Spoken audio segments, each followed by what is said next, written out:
1 2สบายดีอาจารย์น้องซื้อสายพรเป็นพยาบาลปีหนึ่งสายอุ่นที่13สิมาสาธิตหัวขอการเยโทรระบายเลยหายอาหารทั้งสายยางคนมีมูลท่านต้องศึกษาของมูลคนเจ็บคือซื้อถ่าวสมปองอายุ52 ปีอยู่บ้านหน้าบ่าเมืองพ้นพ่อแข้งจำประสาทอยู่เบอร์5เตียงเบอร์4คนเจ็บได้เข้าห้องหมอวันที่11 เดือน6 2023เป็นเวลา2 มื้อแล้วเราต้องไปล้างมือหาขั้นตอน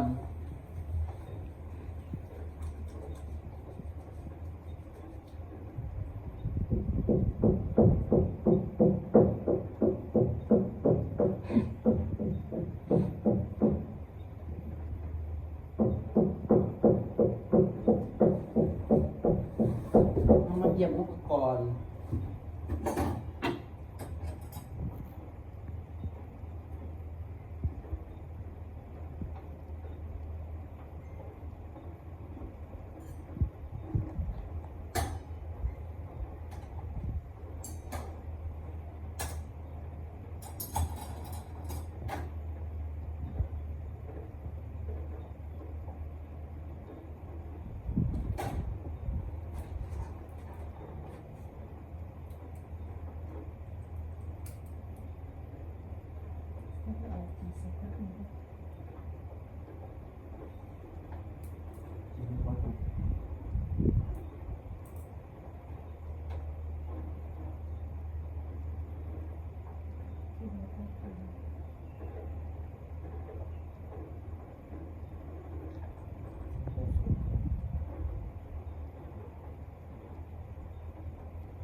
สวัสดีพอซื้อยังได้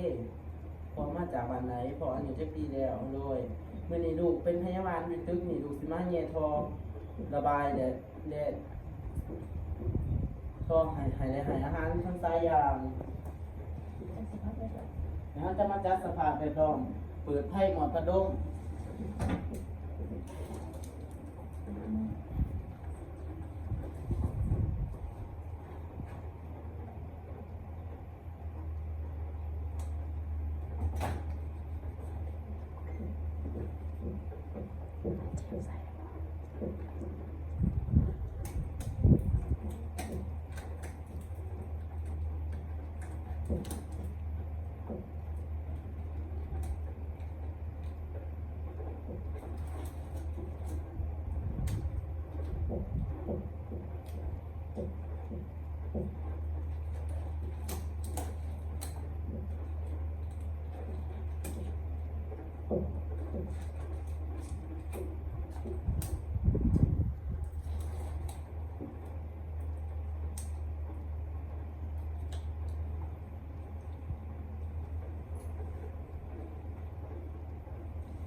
ว่าชีวิตมันเป็นฤดูกาลกัน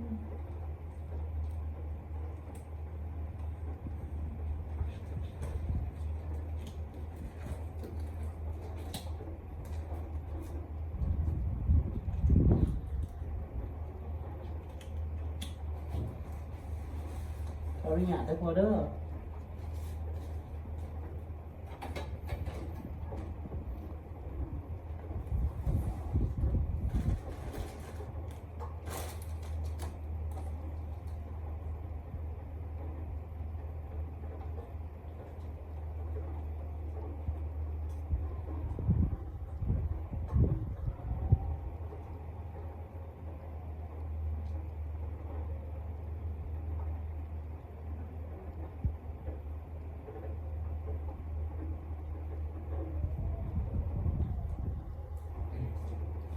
จะมาแผลแต่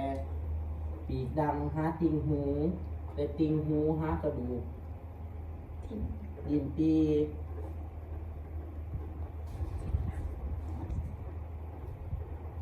ตอนหยาดเดอพอเดอร์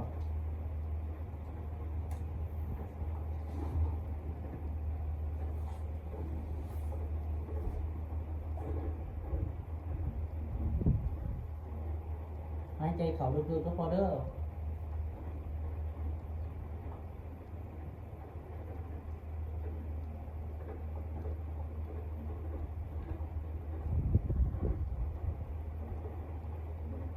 ถาว่าหอดหูข้อแล้วก็ให้พอคืนทราย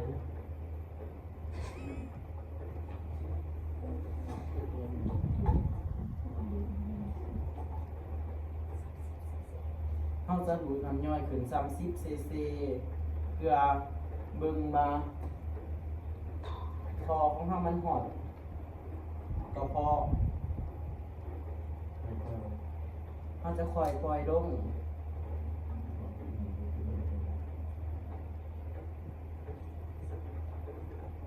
เดี๋ยวเขาจะมาอัดไปต่อเดี๋ยววิธีที่สองเขาจะมาดูดขึ้นหอดเขาจะมาดูดอากาศขึ้นหอด10 cc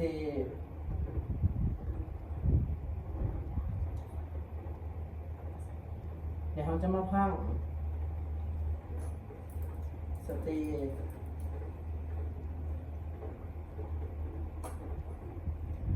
เรือว่าซ้ายพุ่งหอดกระเพาะบอ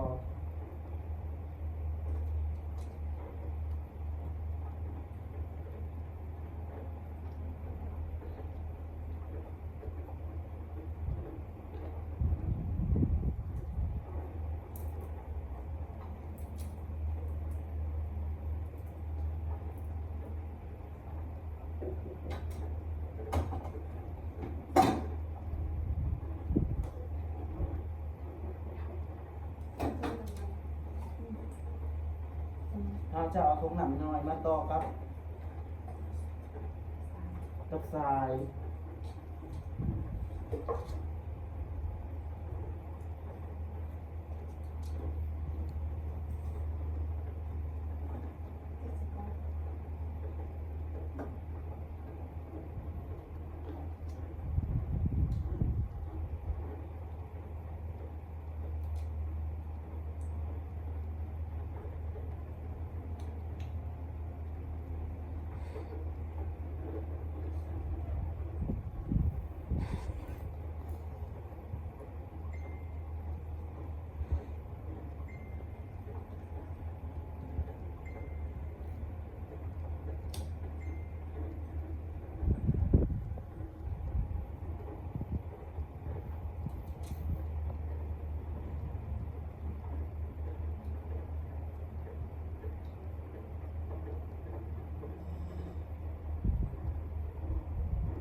เราจะมาถอด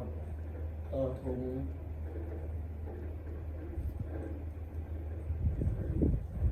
เดี๋ยวทุกคนเด้อ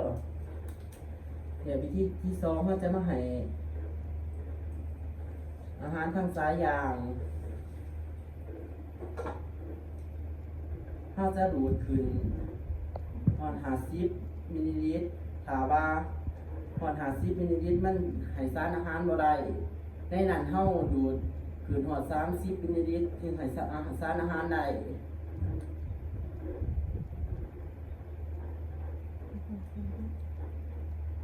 วิธีที่สอง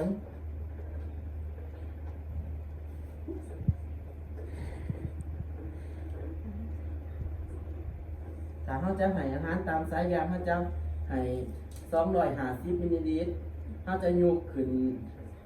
30 ซน.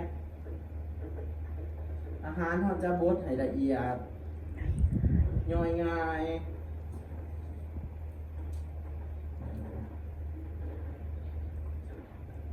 ในนี้คนเจ็บเลยครับปริมาณอาหารเพียงพอแล้ว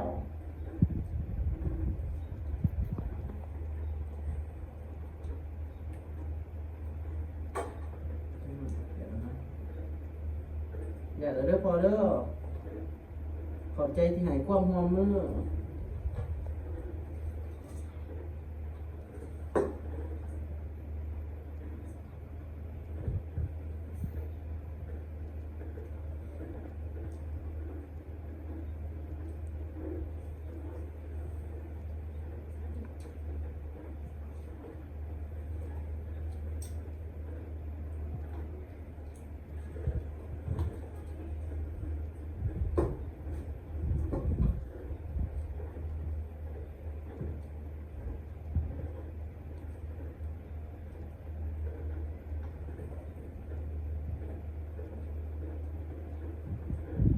จะมีอุปกรณ์เดี๋ยวเด้อพอเด้อ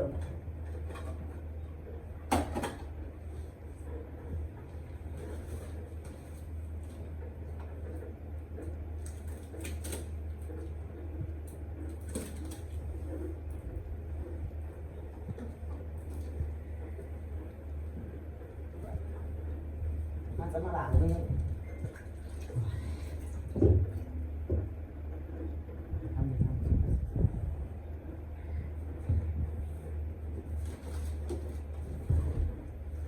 ให้พอกินอาหารที่บดง่ายด้วยแบบว่ากินปลากินพักกินซีนที่แบบ ถ้ามากินซีนหมูกับโบดหรือว่ากินหมากไม้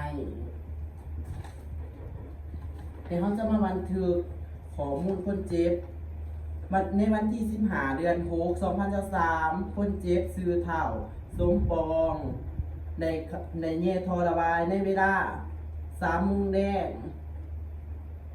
ในเวลา3 โมงแดงในอาหารตามสายยางโดยวินิดิตเด็กคนเจ็บได้หับอาหารทางสายยางในเวลา5 โมงแดงในอาหารในปริมาณ250 มิลลิลิตรในขณะที่ปฏิบัติกิจกรรมนั้นคนเจ็บมีอาการปกติขอบใจอาจารย์